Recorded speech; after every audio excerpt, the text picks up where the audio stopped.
Bonjour, je suis Mireille Lebeau-Banville. J'ai commencé à travailler à Marie-Enfant en 1973 et j'ai occupé un poste d'orthophoniste. Et par la suite, durant les dernières années de ma carrière, j'ai été chef de programme. Et je suis retraitée depuis 1 an et demi. Bonjour, moi je suis Suzanne Saint-Saëns, je suis née le 6 juin 1950. J'ai commencé à travailler le 2 octobre 1972 à Marie-Enfant comme secrétaire médicale. J'y suis restée pendant 35 ans et maintenant je suis à ma retraite. Bonjour, moi je suis Françoise Tassé, je suis arrivée à Marie-Enfant le 20 septembre 1971 et j'ai pris ma retraite le 8 décembre 2006. Je suis née en 1950 à Sainte-Thérèse de Blainville. Et j'ai été ici infirmière soignante sur les étages, ce qui était le 3e ouest, jusqu'à avoir un poste d'assistante infirmière-chef. Et j'ai quitté les étages en 1981 pour travailler aux cliniques externes. Dans la cave, comme disait Mme Saint-Saëns, on ne pouvait pas descendre plus bas. Promotion morale. Le tout a commencé pour organiser des retrouvailles de l'hôpital Marie-Enfant. C'est Mme Turpin, l'an dernier, qui m'a approchée et qui m'a demandé « Suzanne, ce serait intéressant, penses-tu d'être disponible, étant donné que tu prends ta retraite, pour nous donner un coup de main pour organiser une fête? » Alors, à ce moment-là, je parle avec Mme Turpin, il me semble que ce serait intéressant de faire des retrouvailles. Parce qu'à un moment donné, on perd beaucoup de compagnes de travail. On ne sait pas qu'est-ce qui arrive avec ces personnes-là. On ne sait plus rien. On travaille pendant X années avec les mêmes personnes, puis bang, on ne connaît plus, on n'a pas de nouvelles. Alors, à ce moment-là, je disais à Mme Turpin, écoutez, je prends ma retraite, et puis qu'on m'appelle, puis je devrais être capable de donner du temps, et ainsi de suite. Et puis, peu de temps après, Mme Gagnon a communiqué avec moi. Elle m'a dit, Suzanne, tu avais donné ton nom, es-tu toujours intéressée? Je dis, oui, je vais participer à cette recherche-là. Et c'était une recherche que j'ai trouvé ça fantastique parce que les premières fois qu'on s'est rencontrés, tu nous as expliqué exactement le but de cette recherche-là, le but aussi des retrouvailles, le but pour le Musée de la Personne de faire un site virtuel, que je trouve que c'est une idée extraordinaire. Et c'était plus fort que moi. Je ne peux pas laisser ça de côté parce que je trouve que c'est précieux.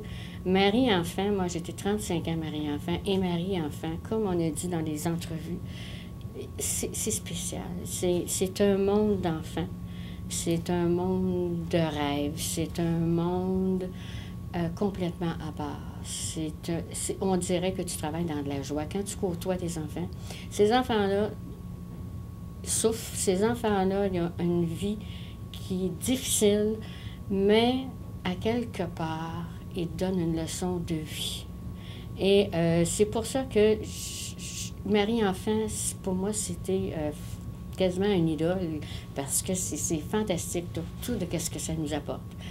Et moi, je l'ai vécu, et je suis certaine que la majorité des gens qu'on va rencontrer le 7 décembre vont avoir la même pensée.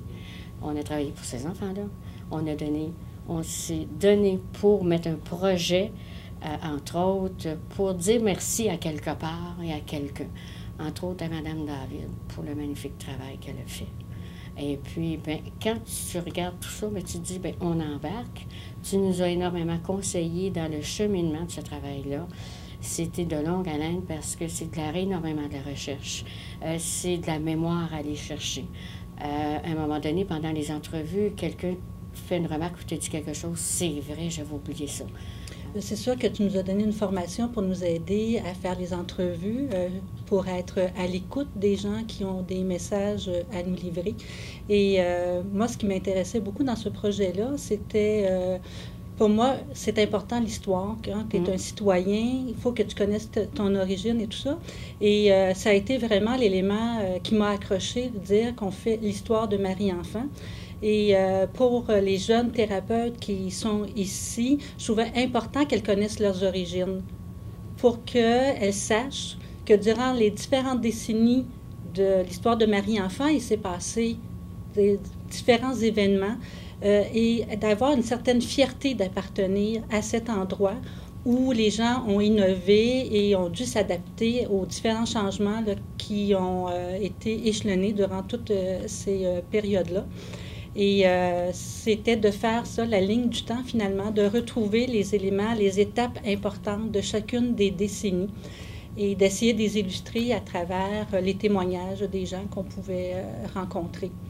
Alors, pour moi, c'était l'élément essentiel et aussi le fait qu'on pouvait faire des entrevues avec des personnes, mais de tout âge, et des gens qui avaient participé à l'histoire de Marie-Enfant du début, le plus possible, jusqu'à maintenant, parce que je pense que c'était important de souligner aux jeunes qu'on a vus qu'elles étaient déjà une partie de l'histoire de Marie-Enfant, même si leur connaissance était de courte durée, c'est quand même une histoire qu'elles sont en train de bâtir et qu'à quelque part, avec tout le cheminement qui a été fait, c'est que les anciennes, on leur passe le flambeau en disant, ben maintenant, il y a des belles choses aussi que vous allez avoir à réaliser, puis rendez-vous compte que même actuellement, vous en faites. Moi, j'ai beaucoup aimé faire des entrevues avec les gens, ce qu'on appelait les petites capsules. C'est qu'on prenait rendez-vous avec une personne et c'était enregistré. Et les gens, pour la majorité, acceptaient, je dirais, spontanément de participer à cette rencontre-là. Et ils nous partageaient, disons, leur entrée à Marie-Enfant, le cheminement qu'ils avaient suivi. Mais ce qui m'a frappé, c'était la richesse du partage des gens. Et ce que j'ai découvert aussi, les gens étaient confortable, je pense, de se raconter. Et c'était aussi toute la formation que les gens avaient reçue. Ils étaient reconnaissants à Marie-Enfant de les avoir formés, de leur avoir permis, disons, d'en apprendre davantage pour mieux répondre aux besoins de la clientèle. Et aussi les bons moments que les gens se rappelaient d'avoir vécu ici. Et ce que les gens partageaient beaucoup, c'est que Marie-Enfant, c'est une grande famille. On se côtoie, on se serre les coudes et l'excellence du service qui est donné aux gens et tout l'amour qu'ils donnent aux enfants, mais qu'ils reçoivent aussi des enfants. Et les gens, ce qui m'a frappé aussi, c'était leur créativité. Les gens, je pense entre autres à Joanne Ferlat, pour la nommer, qui a commencé ici, je pense, préposée, je ne sais pas si c'était auprès des enfants.